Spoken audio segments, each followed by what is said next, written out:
오늘 헤드라인을 보겠습니다.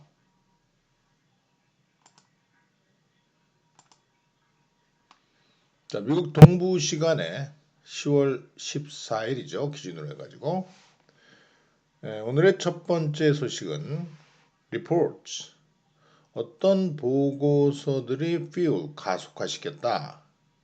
early stock sell up. sell up 하면 생각 없이 매도, 마구 팔아버리는 행위를 합니다. 그래서 2월 달에 코로나가 막 등장했을 때 트럼프 대통령은 초기에 국민들 앞에서는 별 문제가 없다. 진정될 것이다라고 계속 다독거렸습니다. 근데 실상은 내부의 보수적인 경제 보좌관들의 미팅에서는 상당히 심각하다라고 얘기했고 그 진단 결과에 따라서 트럼프를 후원하는 기업들, 공화당 지지자들 이런 자들의 주식이 그만큼 시장의 위험성 때문에 빨리빨리 미리 정보를 얻고 내부자 거래 정보를 얻고 팔아제치는 행위가 있었다는 것이죠. 그래서 reports, private, 은밀한 개인 간의 즉 보수적인 경제학자들이 모인 참모진들을 얘기하는 겁니다. 백악관에서 바이러스 브리핑의 어떤 보고들이 결국에는 초기에 주식 판매를 가속화시킨 꼴이 되었다. 다시 말하면은 백악관 권력 집단의 경제적 판단이 국민들한테는 괜찮다고 얘기해놓고 자기들은 위험하다고 주식을 팔아서 큰 이익을 챙긴 겁니다.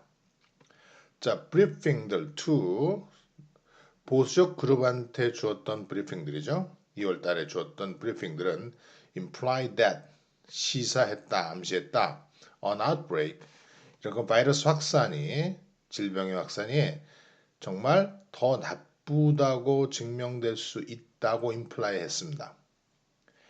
트럼프 대통령이 대중 앞에서 시그널링, 신호를 보내는 것보다 더 악화된 것이다. 악화될 수 있다라고 암시했던 보고서에 있었던 것입니다. 자, 이렇게 이런 정보의 서머리, 경제 보좌관들의 정보의 서머리가 엘리트 트레이더스, 시장을 잘 아는 이들은 최고의 정보를 제일 빠르게 습득하게 되죠. 그래서 주식시장에서 돈을 버는데 주로 이제 부자들입니다. 그 엘리트 트레이더로 하여금 주식 거래인들로 하여금 파이낸셜 어드밴티지를 얻도록 도와준 거예요. 이 혼란의 chaotic period, 혼란의 시기 동안에 자, 글로벌 마켓은 티터링은 아장아장 걸어서 언제 넘어질지도 모르는 불안한 상태를 얘기하는 겁니다. 애기들이 걸으면은 옆에서 이렇게 받쳐줘야 되죠. 또 연로한 나이든 분들을 걸을 때 옆에서 보조해야 되듯이 그런 불안한 모습을 티터링이라고 그러는데요. 세계 시장은 불안해 가고 있는데 혼란의 시기에 경제적 이득을 얻도록 도와줬다. 이건 아주 심각한 것이죠. 권력층의 지식이 일부 부유층의 이익을 위해서 이용되는데 거의 내부자와 같은 심각한 기사라고 볼 수 있기 때문에 이렇게 실어줬고요. 두 번째로는요. 유럽인데요. Which thought 유럽이 생각했었습니다. It had the virus tame. 테임하면 길들이는 거예요. 그래서 have the virus, 바이러스로 하여금 길들여지게 하는 거죠. 다시 말하면 자기 유럽이 바이러스가 이제 길들여졌다라고 생각했던 유럽이 resurgence는 이제 어떤 상태가 갑자기 다시 또 등장하는 거예요. 재등장이죠. 여기서는 바이러스의 확산의 재등장입니다. 이탈리아라든지 스페인, 프랑스 같은 체코 같은 나라들은 초기에 폐쇄를 했지만 결국은 괜찮다 싶어가지고 다시 경제적 봉쇄를 해제했었는데요. 지금 유럽이 각국들이 그 확진자들이 많이 등장함에 따라서 새로운 위기를 맞고 있습니다. 그래서 프랑스 같은 경우에는 impose a curfew on Paris. 파리의 커퓨는 24시간 통행 금지를 impose. 야간 통행 금지를 24시간이 아니고요. 야간 통행 금지를 부과했고 다른 major cities, other country들은 are taking similar step 비슷한 조치를 취하고 있는데요. as record caseload. caseload은 환자들의 숫자가 되겠죠. record가 하면 신기록적인 이렇게 명사가 앞에면 앞에 명사를 형용사처럼 해주죠. 기록적인 환자 숫자들이 hospital, 병원들을 채우게 됨에 따라서 병원들에 더 이상 수용하기 힘들 정도로 많은 숫자들의 환자들이 들어옴에 따라서 비상한 조치를 취하고 있다라는 내용이고요. 자, 오늘의 칼럼은 두 가지를 보겠는데 니콜라스 크리스토프가 쓴 거죠. 결국 이 칼럼니스트가 쓴 내용은 역사의 바른 방향을 우리가 선택할 것인가. 에미 코니 바렛 어저께 청문회를 했고 오늘도 청문회를 합니다.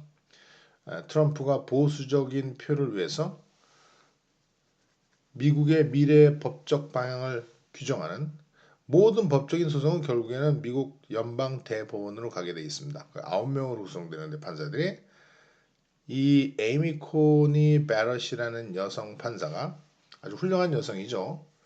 정치적 성향은 잘 모르겠지만 훌륭한 여성인데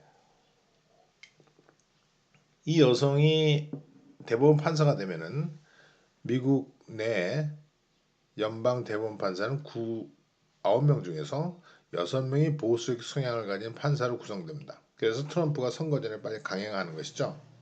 자, 공화당원들은 지지하고 있는데 이 베럿에서 리퍼블리컨들은 다시 한번 수프림 코트 노미니 대법원 지명자를 지지하고 있습니다. 백킹하고 있습니다.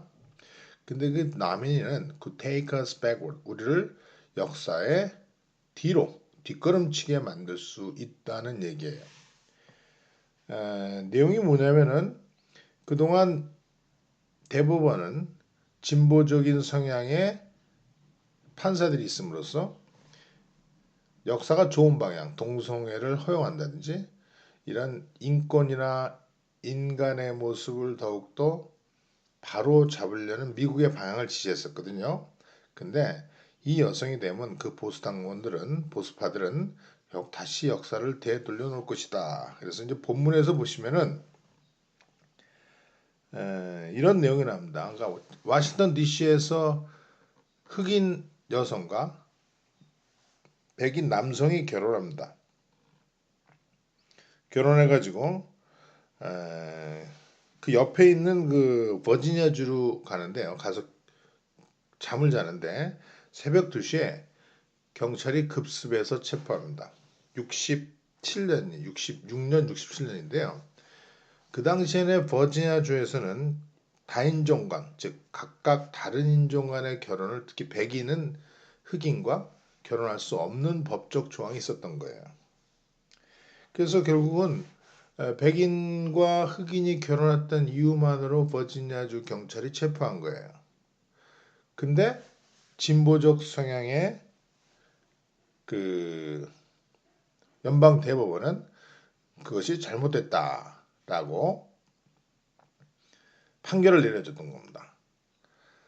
이렇게 좋은 방향으로 옮겼지만 미국의 미래를 이끌어갔지만 결국 이 여성이 됨으로써 잘못된 방향. 이 판사를 죄송합니다. 이 판사를 backward thinking judge라고 보는 거예요.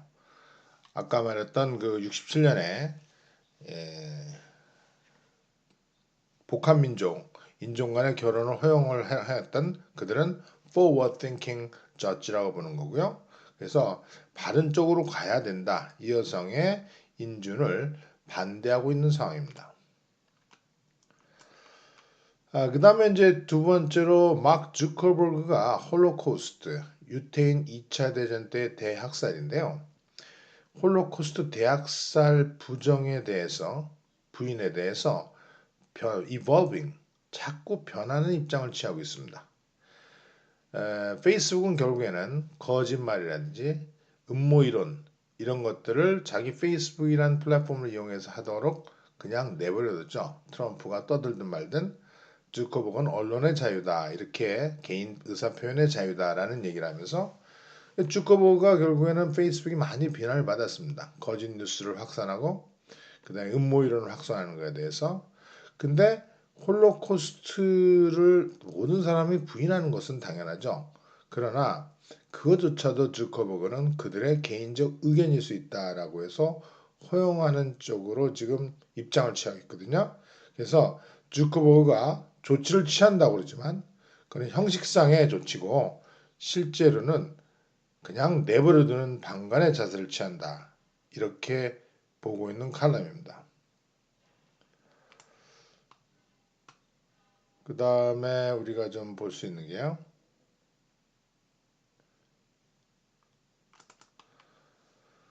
결국 바렛 아까 에이미 코렛 있잖아요. 이 대법원 판사로 될 수 있는 그 여성이 결국은 트럼프의 요구 때문에 haunted, 괴롭힘을 당할 것이다.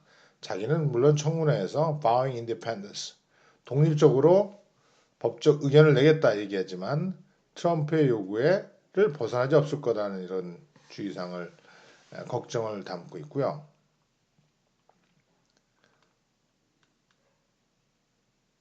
그 다음에 이제 요걸 보시면요. Why Supermom get star billing?